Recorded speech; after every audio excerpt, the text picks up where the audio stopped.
Hi, welcome to Straight Talk. I want to welcome all of our new cities, our new viewers to the Straight Talk family and let you know that our goal here is to educate you the best that we can about the current opiate epidemic, about drugs and alcohol, with a goal of helping as many people as we can.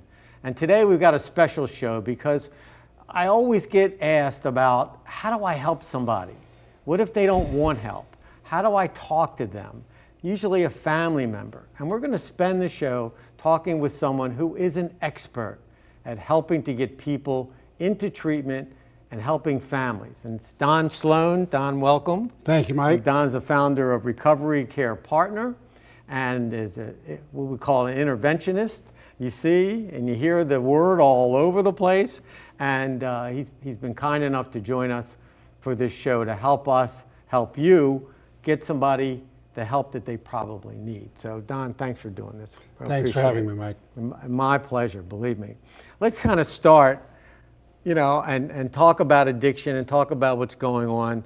I mean, I think it's the worst we've seen in probably ever when we talk about this opiate epidemic and what's going on out there. Absolutely. And I think more people are waking up to realizing we do have problems, and it's in my family. Yep. And I Mine don't too. necessarily live in the heart of the city. Right. I live out in the suburbs. What are you seeing? What I'm saying with the clients that call me are parents that have adolescent young men and women, young adults. I see professionals. I have lawyers and doctors that I work with. So it really cuts all the way through our society. It's a totally non-discriminating disease. But this is a little different because it is affecting middle-class America and populations we haven't seen. Absolutely. Last year, most folks I would imagine have seen on the news that they're now saying 65,000 deaths were attributable to opiate overdoses last year. In addition to that, there were 80,000 deaths attributable to alcohol. Wow. So this umbrella diagnostic term called substance use disorder, which includes alcoholism and drug addiction, is the third leading cause of death in the United States. Only cancer and heart disease kills more people.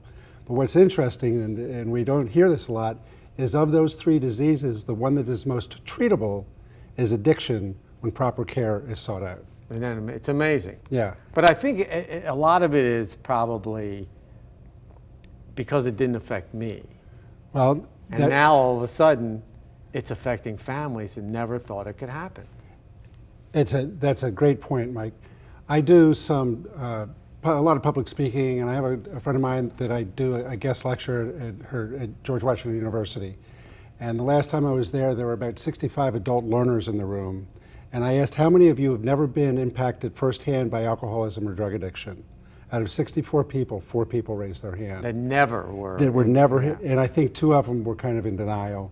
But the vast majority of us have been touched in one way or another by alcoholism or drug addiction. And some of us step up to it. Part of the reason why treatment is not sought out because of the cultural stigma that we still attach to people that have this disease.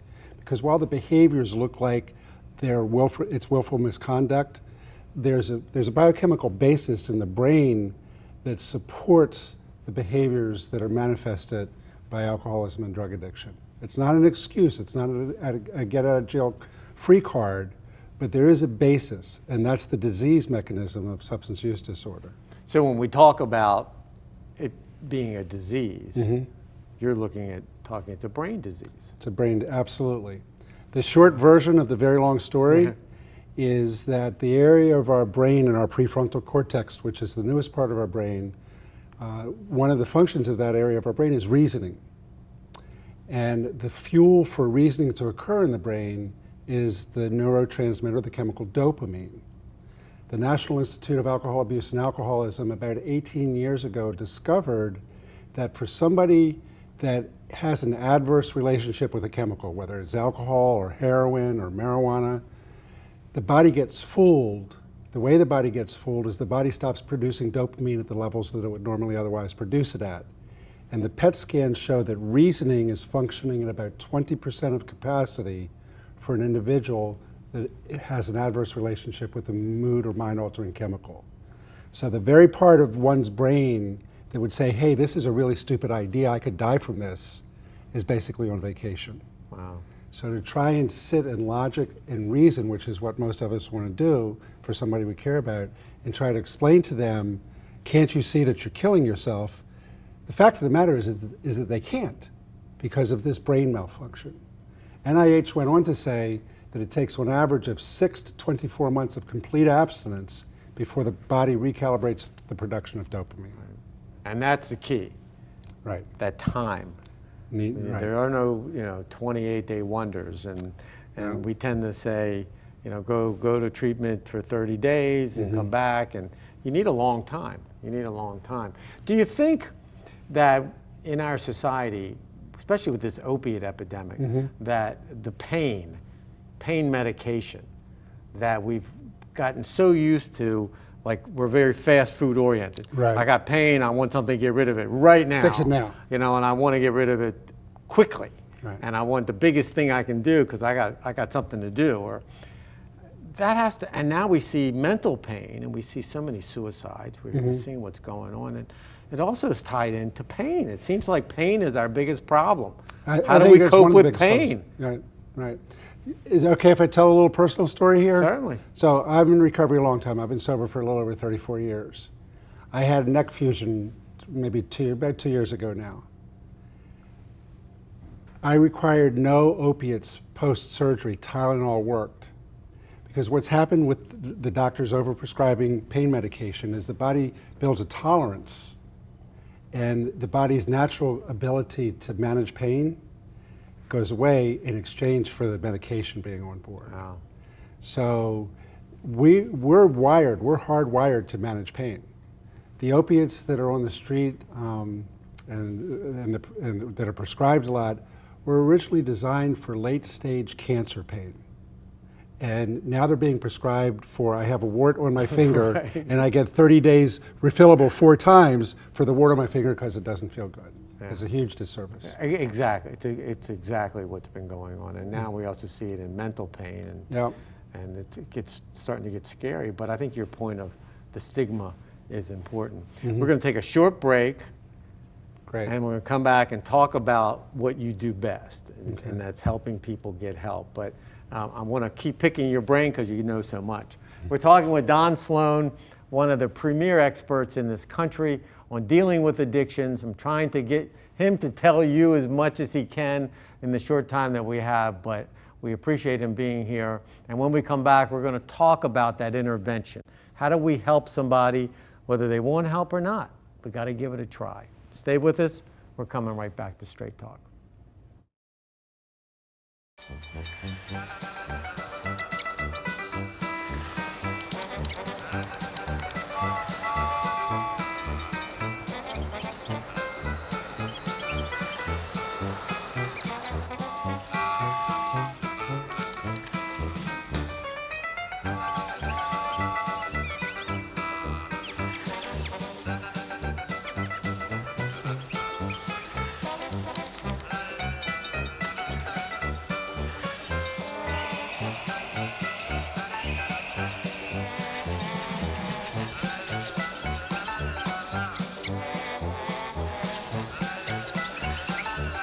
Will spend 15 minutes watching online videos like this one.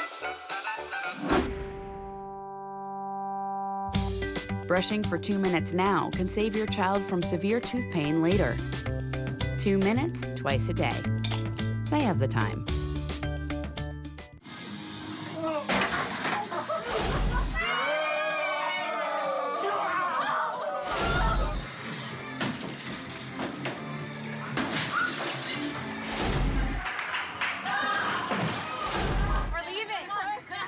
Most party fouls are pretty dumb. But if you decide to drink and drive underage, you could lose your license and your freedom. Underage drinking and driving. The ultimate party foul. There's one thing you can never have sex without. It's not something you buy. Or something you take. In fact, there's only one way to get it. It has to be given to you, freely. It's consent.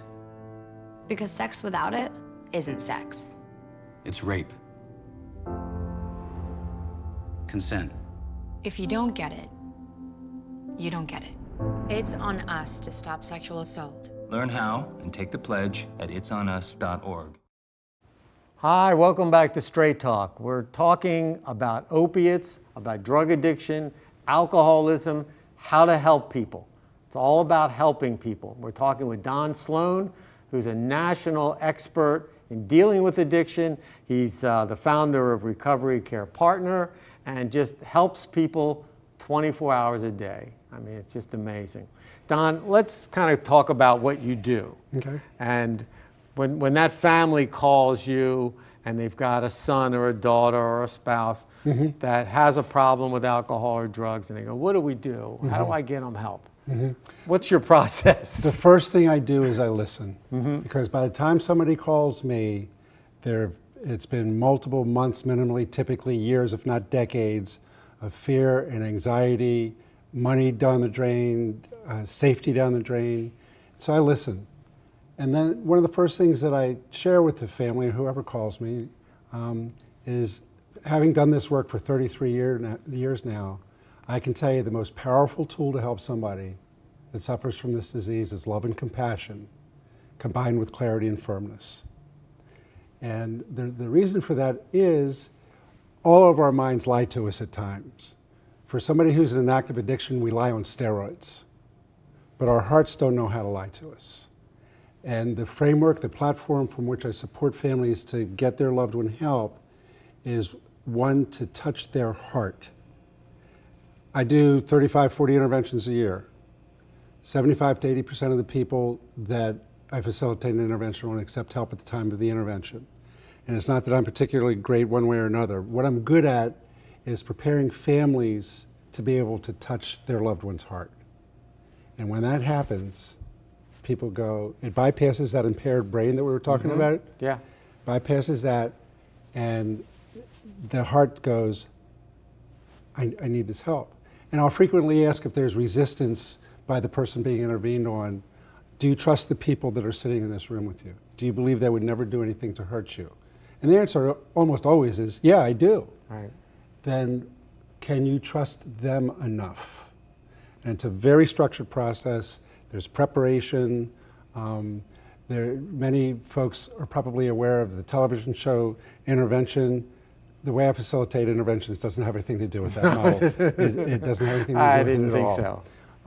There's no one model that I use because every family system is a little bit different. I also help interventions in workplaces, a lot of law firms, doctor practices.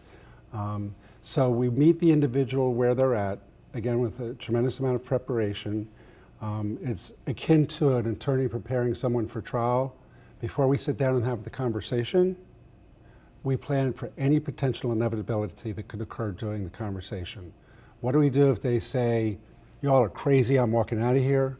What do we do if they fall on the floor crying with remorse? What do they do if they shut down? We know exactly how we're going to respond to anything that could possibly happen. And part of the expertise that I bring to the conversation is knowing how to do that preparation. Right. But the work is really amongst the people that love the individual that's struggling. I mean, there's the old saying, you can't help somebody unless they want help. Okay. You hear that all the time. And most of us believe you can't wait that long. But do you hear that? I mean, do people say... I hear that often, and to be honest with you, Mike, rock bottom and all that? That gets my ire going. And the reason why it does is because more people die behind that misunderstanding than anything else, I believe, related to getting people help. That is not an accurate statement. That would be like saying to somebody who has stage 4 cancer, let's wait till they're comatose before we do something. Addiction is a progressive disease. Most models are 3 stages. The first stage is, it's hard to tell what's going on. The middle stage, it's a little bit clear, but not 100% clear. So we typically wait till somebody's lost their job or there's been some type of intervention. A spouse throws their partner out, the employer says we're done, there's something dramatic. It doesn't have to be like that. Right. We can get people and help people get help in stage 1 and stage 2 so that their lives are not derailed. And the way to do that, and I had 2 calls today with parents with one 16, one 18-year-old son. Smoking marijuana every day, drinking on the weekends, had an acceptance to college and did so bad his last semester, they pulled the acceptance from his college. Is that addiction? Don't know. But there's a way to find out before it turns into addiction, or if it is addiction, to get help before it destroys this young man's life. Certainly is a problem.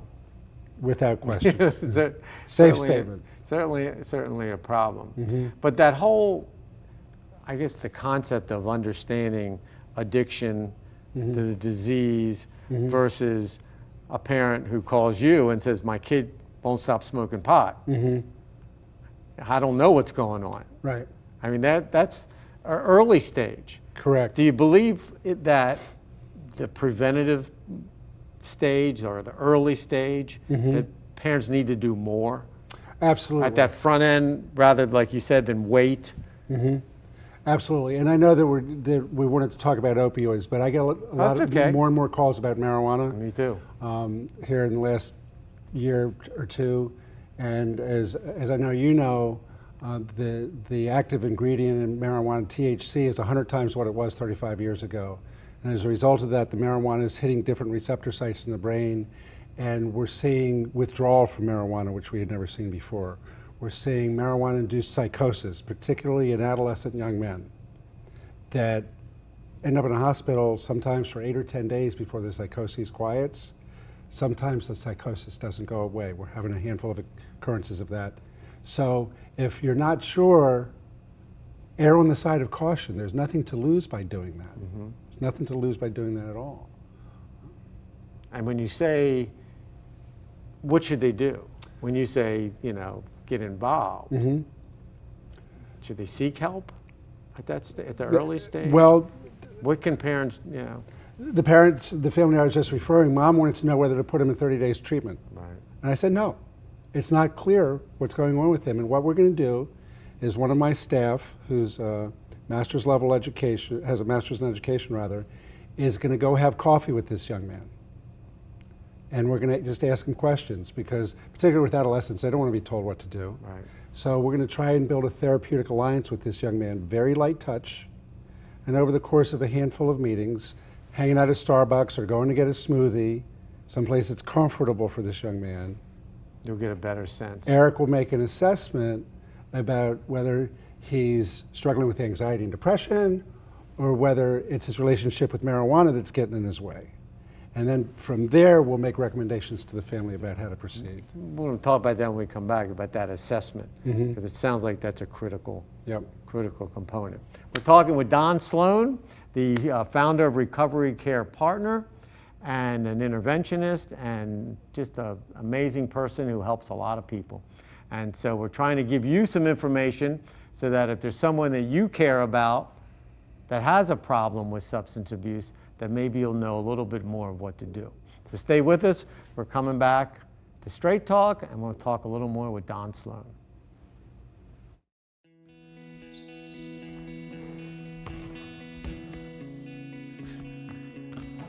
I just need a second. Is your weight holding you back? Are everyday tasks getting harder and harder to do? Did you see this? Your cousin's in the hospital from a heart attack. Really? Health risks associated with excess weight or obesity can be serious. But you can do something about it. I know you're worried. I found this. Take the Your Weight Matters Challenge. Visit yourweightmatters.org, where you'll find free resources to help you take control. You can start improving your life right away. Download the free toolkit to prepare you to speak with a healthcare provider about your weight and health. Your weight does matter. Accept the challenge and take charge today. Visit yourweightmatters.org. I had big plans. I had my career path all planned out. While I was on a combat patrol in Baqaba, Iraq, a rocket-propelled grenade took my arm off at the shoulder. When I came home, I felt alone. My family was around me, but I couldn't talk to them about what I'd seen and what I'd done. I remember just thinking, man, the way I am right now, I don't want to live. I was discharged from the Army, and I've been working with the Wounded Warrior Project since 2007. Warriors don't have to be severely wounded to be with the Wounded Warrior Project. We do have a lot of guys that have post-traumatic stress disorder. Being able to share your story, I guess it kind of helps you wrap your mind around what did happen over there. Just because you've left the military doesn't mean your life is over. Because when these guys are coming home, I'm kind of leading and training them. Instead of for combat, I'm leading and training them to heal. If I come away with anything from Wounded Warrior Project, it's them giving my life back.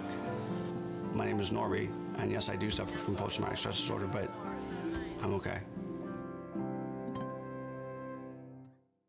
Hi, welcome back to Straight Talk. We're talking with Don Sloane, who is an addictions expert, and I mean really an expert. And he is founder of Recovery Care Partner, and he's walking us through the intervention. And so we're going to pick up that intervention. So again, if you're someone that you care about that has a problem, this is the information you need to hear.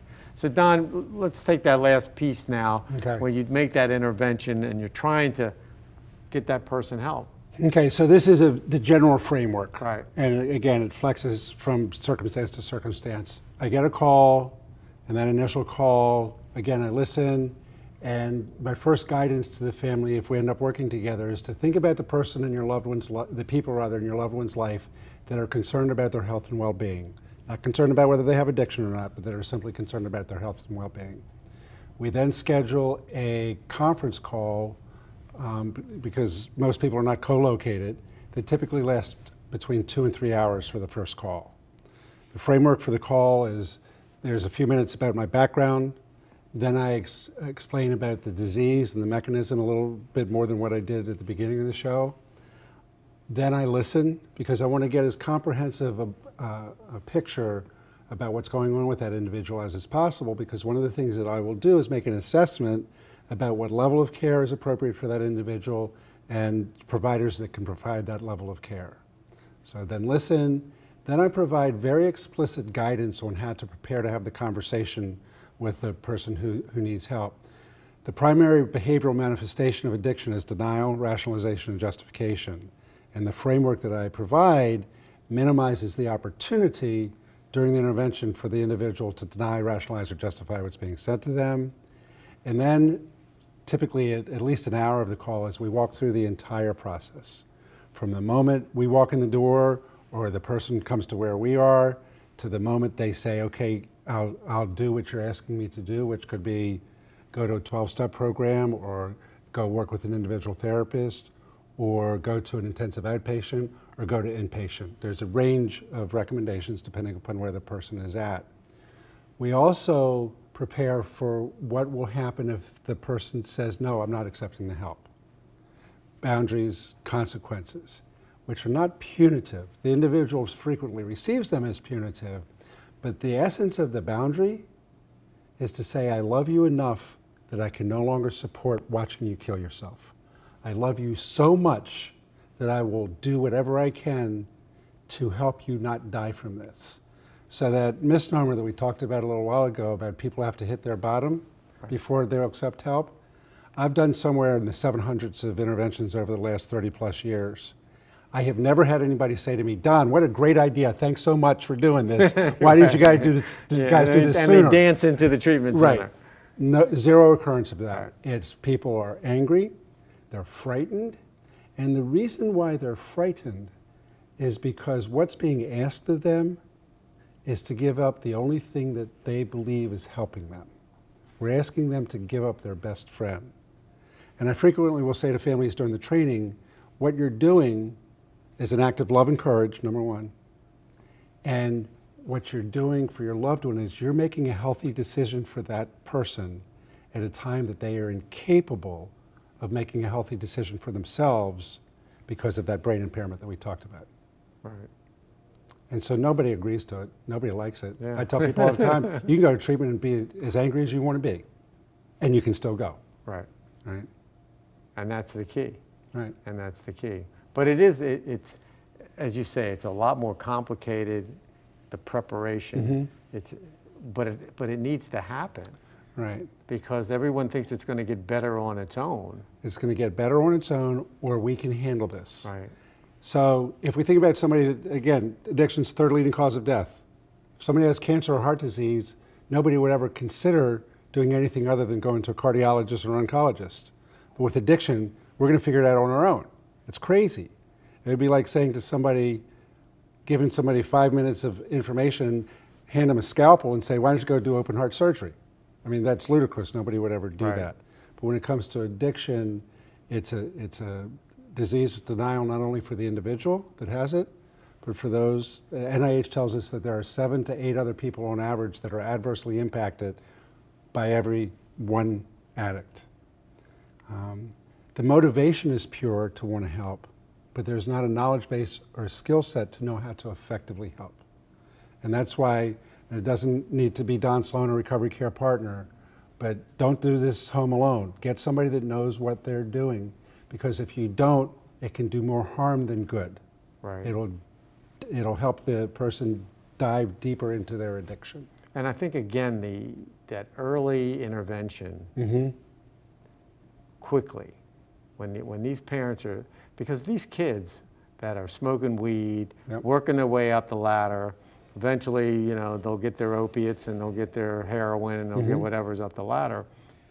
Just like with crime, when we see somebody who commits a murder, he has a rap sheet this long. Why didn't someone do something early? Absolutely, absolutely. Same with addiction. Yep, same with addiction. And addiction costs the U.S. economy about $650 billion a year. It's a lot of money. Yeah. Lost work time, or hospital, and so on. Treatment, if we treated everybody in this country that had addiction, it would cost about a third of that. Right. So the least expensive way to treat it from a dollar perspective is to treat it. From an emotional perspective is to treat it. From a family, the whole family being healthy is to treat it. I get a call probably once a month from a wife that'll give me this just horrific story about their very successful husband who's killing himself with alcohol or drugs. And I'll go through the whole process, I'll explain what it looks like, and the last comment is, Don, that makes so much sense. This has been so helpful, but I'm not sure what my neighbors will think, and I never hear from her again. Right. Yeah. Somebody wants oh, there it is. We do have your website up there. Oh, great. That's good. So you may hear from some people, and maybe you can give some advice to all the people who are watching, you know, across the country, to know what to do.